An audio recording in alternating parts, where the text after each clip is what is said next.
In this video we're going to be talking about my experiences so far living in a smart home.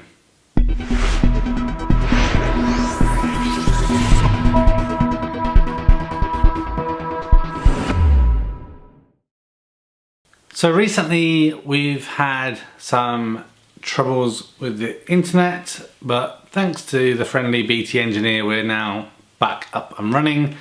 And one of the things it's made me realise is that living in a smart home is good and bad, and it's not until you kind of have these disruptions that you realise which bits you like and which you don't, and which kind of bits you're taking for granted. So I thought I would talk a little bit about my experiences so far with the setup that I have both in the home and the cave, and how that all kind of fits together, and how I like it.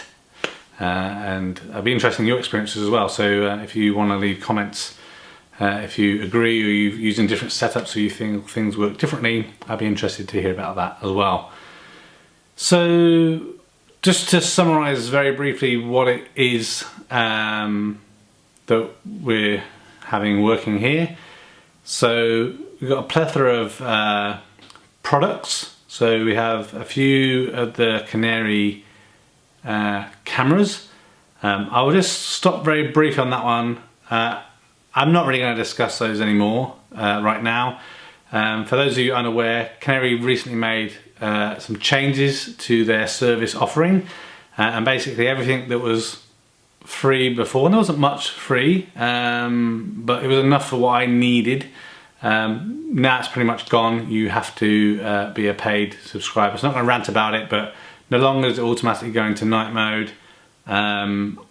When motion activity is detected, only get to see like 10 seconds or something, and again everything else is paid for. So I get the fact that this, they want to have this paid offering, but you have a choice.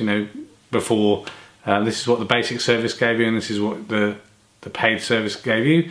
And I made the decision to buy a few of those, and obviously recommend them in these videos to you based on what was included in the price of the product. So free, and what was premium. So anyway, other Canaries, then we have Ring doorbell, Ring stick-up cameras. We have Samsung SmartThings in the form of door sensors, plugs, motion sensors. We've got the water sensor, I think that's proximity sensors, etc. Then we have the Tado heating system. So we have smart radiator valves and the room thermostats in 2 zones.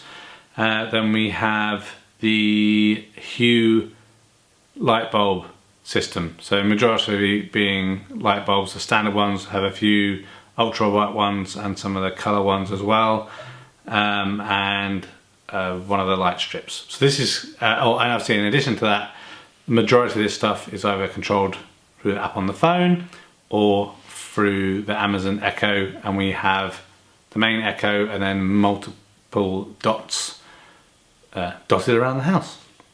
So the biggest frustration with a smart home using the setup that I have is that when you are basically relying on the Amazon Echo as your central communication interface, so I very rarely use the application. When you have no internet, you're screwed. It doesn't work anymore. It is not smart enough to be able to utilize what's on its local network and communicate with those local devices that are already on the LAN. It seems dependent on an internet connection to do any of that. And to be honest, that just kind of seems stupid. I mean, they are physically on the same switch. Why is the Echo unable to talk locally to the Hue or the SmartThings bridge to communicate what needs to happen? But obviously it's an internet enabled device, so this is the biggest problem. So then that means you're going to have to use your phone. So in terms of phone, that works with pretty much everything, no problem. So you can still turn the lights on and off with the phone, that's no problem. The other reason I like the Hue lights is you can still turn them on and off with the light switch without causing a big problem. And also when the power comes back on, just go and turn them all on at the light switch and you're good to go again. The SmartThings app, in terms of presence and location, that works fine again, majority of the time based on proximity, because it's when you're connected to your wireless network that it seems to identify you're back at that location. So the geofencing element doesn't work, but it knows when you're home or when you're not home.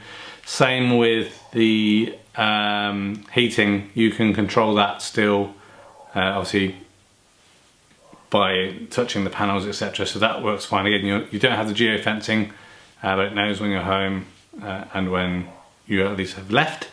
So that's fine, and it seems to kind of default to in a smart mode that it knows you're gone, so just reduce the heat to the minimum because it doesn't know exactly where you are. So I guess it assumes you're a long way away.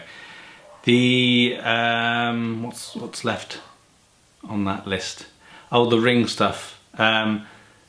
So obviously you can't access the cameras without the internet, so that is a problem, but makes sense in terms of they are an internet enabled device.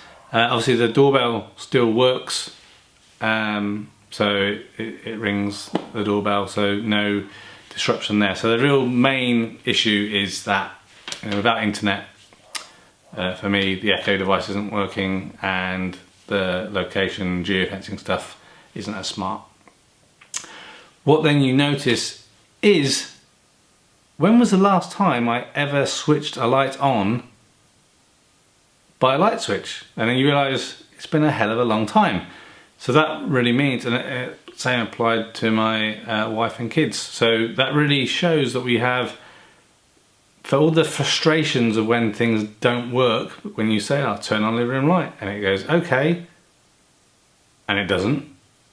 So you have to ask again, or it says, "Sorry, I know many lights that may be living room light. Which one did you mean?" Well, just the one living room light that we've asked for. But you realise that actually it is working much better than perhaps you give it credit for, because you can't remember the last time you used a light switch. And the same as with the smart heating, you can't remember the last time you manually adjusted the thermostat because it's doing it all for you. Same with, for me, the biggest notice for me was the lack of being able to control and utilise Spotify. So obviously I could still listen to Spotify because I could use my 4G signal on the phone and stuff, but you obviously having to manually do it, whereas before I'm used to just asking for a track or an album or a specific artist and it's all happening for me, and now that's gone. And I also like the motion, obviously motion sensors still work, but detectivity of motion and reporting to my phone and things. So I'm really happy with having that smartphone kind of setup. I guess, I mean, like all of these things is expensive still. I'd like to think it's gonna get cheaper. I guess it's a lot cheaper than it used to be, but I think there still seems to be relatively strong demand. So if you're interested in doing smart home stuff, you're gonna do it anyway, right? So the cost or barrier to entry still remains high, but I think over time, as this stuff becomes more natural, perhaps some of these things are going to become more embedded in the home. Are we ever going to get to a stage where you're not going to have a smart light bulb? And I think maybe that may be the case, because perhaps not in the format or the fashion that we're familiar with today, but if you were to say to someone, even 10 years ago, when the energy efficient light bulbs first came out, one day all these are going to be in your home, I think people would probably say, well, why? I'm happy with the 100-watt light bulb I've got. Why would I think of doing anything different? I guess that brings me on to the next topic of efficiency and cost. So I haven't consciously done a lot of this stuff to save money. I've done it because it geeks me out. I love technology and I wanted to do it. Second, I think it's cool and it is a bit of a talking point. And And the third one is some of these things may save me money over time, or at least be more efficient. And so as we're now heading into the winter again, it's going to be really interesting for me now to see, okay, this winter with the Tado system up and running, what does that mean? I also have friends that have now adopted a similar system, but have gone further than me. So that Ed, who you've seen on the channel before, he's now got the smart radio thermostats in every single room. So that's obviously the optimal place where you want to be. So it'd be interesting also to see his comparison year over last year in terms of the savings, etc., that we hope to get from these products. So I think that kind of wraps it up. I don't know if this video was helpful or not. So I think if I was to, if I knew what I do now back then, I think the only things that I wouldn't have bought is probably the Canaries, based on the current changer service. The Smart Things I kind of got into late, and I kind of bought that just to see what Smart Things was all about. But I'm realising the benefits of that more now. So I wish I'd understood the benefits or utilised those benefits earlier. But again, it's all down to time and cost and everything. I still have no regrets about the Hue lights. They are expensive, but I do think that they are the better smart light to get in terms of the functionality and the things I'm looking for. I wouldn't have bothered with the white, not with the colour ones. I bought 2 sets of those, so I've got 6 colour bulbs. I can count on one hand the amount of times I've used them, so I probably would have just halved my money or more and just gone with the white ones, because the white version I do use more often. But apart from that, I think I'm really happy. I think with the purchases I've made, they have been the smart purchases. So no regrets. If you have any specific questions about my smart home setup or why I do things a certain way, or if you're interested in seeing the items specifically and how I've got them configured up, I mean, you've seen most of these things in reviews anyway. So yeah, I hope this wasn't a wasted video and it was kind of semi-interesting. Perhaps I haven't told you anything that you didn't know already. I guess it's more of a conclusionary thought process for me as to, as all this money I spent on smart home integration made sense, and I think it has. I'm happy with it.